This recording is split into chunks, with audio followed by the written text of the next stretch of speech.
बहुत समय पहले की बात है। एक घने जंगल में एक चालाक सियार रहता था। उसका नाम था भोलू सियार। भोलू बहुत चतुर था, लेकिन उससे भी ज्यादा आलसी। उसे मेहनत करना बिल्कुल पसंद नहीं था। वह हर बार कुछ न कुछ नया चाल चलता ताकि बिना मेहनत के उसे खाना मिल जाए। एक दिन दोपहर के समय जब सूरज सिर पर था और जंगल के सारे जानवर पेड़ों की छांव में आराम कर रहे थे, भोलू बहुत भूखा था। उसने चारों तरफ देखा, लेकिन कहीं कुछ खाने को नहीं मिला। उसी समय उसकी नजर दूर से आते हुए कुछ बकरियों पर पड़ी। वे नदी के किनारे पानी पीने जा रही थी। भोलू के दिमाग में तुरंत एक शातिर चाल आई। उसने अपने आप से कहा, अरे वाह, अगर मैं इन बकरियों को बेवकूफ बना दूं तो आज तो पेट भर दावत होगी। वह झटपट एक झाड़ी के पीछे छिप गया और इंतजार करने लगा। जैसे ही बकरियां पास आई, भोलू ने कराहने की आवाज निकाली, आह कोई है, मेरी मदद करो। आह कोई है, मेरी मदद करो। बकरियां चौंक गईं। उनमें से एक नन्ही बकरी मीना बोली, कौन हो तुम, कहाँ हो? भोलू ने जवाब दिया, मैं एक बेचारा घायल सियार हूं। मेरा पैर फंस गया है। अगर तुम मुझे बाहर फंसा सकता है। अब बकरियां समझ गईं कि यह सियार झूठ बोल रहा था। भोलू ने खुद को संभालते हुए कहा, अरे नहीं नहीं, मैं तो मजाक कर रहा था। हाँ हाँ। लेकिन बकरियां गुस्से में थी। मीना बोली, तुम हमें धोखा देना चाहते थे, अब लो सबक। उन्होंने सबने मिलकर अपने सींगों से झाड़ी हिला दी। भोलू डर के मारे भागा और नदी में छलांग लगा दी। बकरियां हंसने लगी, अब जा और अपनी चालाकी कहीं और दिखा। भोलू भीगते हुए बोला, उफ, अगली बार मैं जरूर जीतूंगा। और वह भाग गया, पेड़ों के पीछे गायब हो गया। भोलू सियार उस दिन बहुत शर्मिंदा हुआ। उसका पूरा शरीर भीग चुका था और ठंडी हवा में उसके दांत कटकटा रहे थे। वह एक पेड़ के नीचे बैठा खुद से बड़बड़ाने लगा, हूँ, उन बकरियों ने तो मेरी नाक कटा दी। अब मैं उन्हें दिखाऊंगा असली चाल क्या होती है। अगले ही दिन भोलू ने एक नया प्लान बनाया। वह जंगल के उस हिस्से में गया जहां हर जानवर रोज सुबह पानी पीने आता था। वहां उसे मिट्टी का एक बड़ा गड्ढा मिला जिसमें बारिश का पानी भरा था। भोलू बोला, वाह, अगर मैं इसे जादुई तालाब बताऊं तो सब मेरे जाल में आ जाएंगे। उसने पास की बेल और पत्तों से एक नकली मुकुट बनाया और अपने सिर पर पहन लिया। फिर वह ऊंची आवाज में बोला, सुनो सुनो, मैं हूं जंगल का नया राजा, जादुई सियार। जो भी इस तालाब का पानी पिएगा उसे सोने की ताकत मिलेगी। जंगल के छोटे जानवर इकट्ठे हो गए, खरगोश, तोते, गिलहरियां और यहां तक कि बंदर मोंटी भी। मोंटी बोला, अरे वाह, अगर ये सच है तो मैं सबसे पहले पीऊंगा। भोलू ने चालाकी से कहा, रुको रुको, पहले राजा यानी मैं खुद पीऊंगा ताकि सबको दिखा सकूं। वह तालाब के पास गया, लेकिन तभी एक पेड़ के पीछे से आवाज आई, भोलू सियार, तू फिर चाल चल रहा है। भोलू ने चौंक कर देखा, वहां वही मोटी माँ बकरी खड़ी थी और साथ में मीना बकरी भी। भोलू घबरा गया, अरे अरे नहीं नहीं, मैं तो सच कह रहा हूं, ये जादुई पानी है। मीना मुस्कुराई, अच्छा तो पहले तू पी ले। मजबूरी में झुका और पानी पिया और तभी उसका पैर गड्ढे में फिसल गया। धड़ाम, वह सारा भीगा, सिर पर मुकुट तैरता हुआ निकल गया। सारे जानवर ठहाका मारकर हंस पड़े, हा हा हा, यही है जंगल का जादुई राजा। भोलू फिर से शर्मिंदा होकर भाप, अरे नहीं, ये जंगल तो मेरा मजाक उड़ाता है। भोलू सियार अब बहुत परेशान था। पहले बकरियों ने बेवकूफ बनाया, फिर सारे जंगल ने उसकी हंसी उड़ा दी।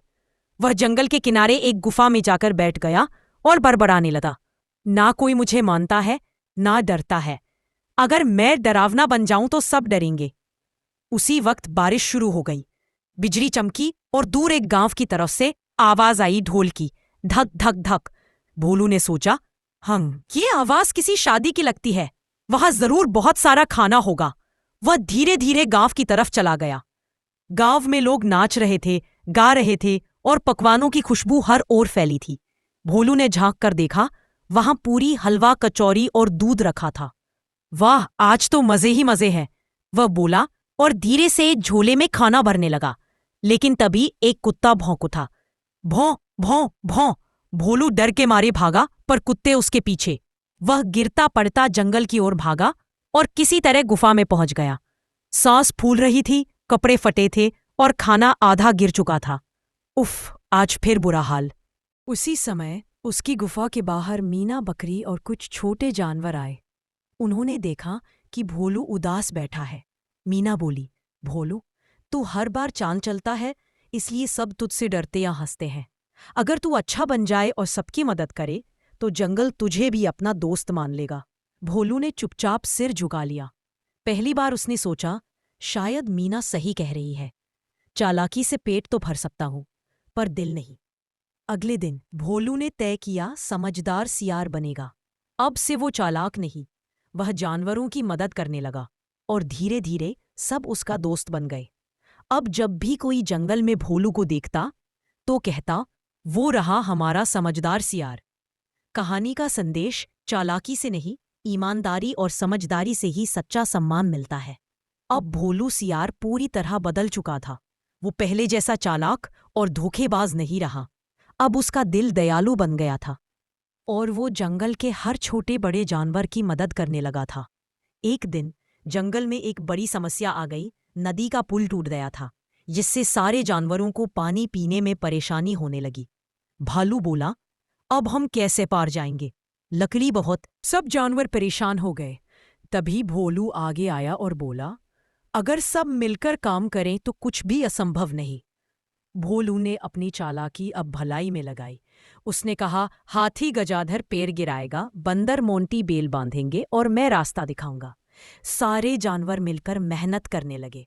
भोलू पेड़ों की शाखाएं सही जगह रखता, मोंटी उन्हें बांधता और हाथी अपनी सूंड से उन्हें उठाता। थोड़ी देर में एक मजबूत लकड़ी का पुल तैयार हो गया। सभी जानवर खुशी से चिल्ला उठे, वाह, हमारा पुल बन गया, धन्यवाद भोलू।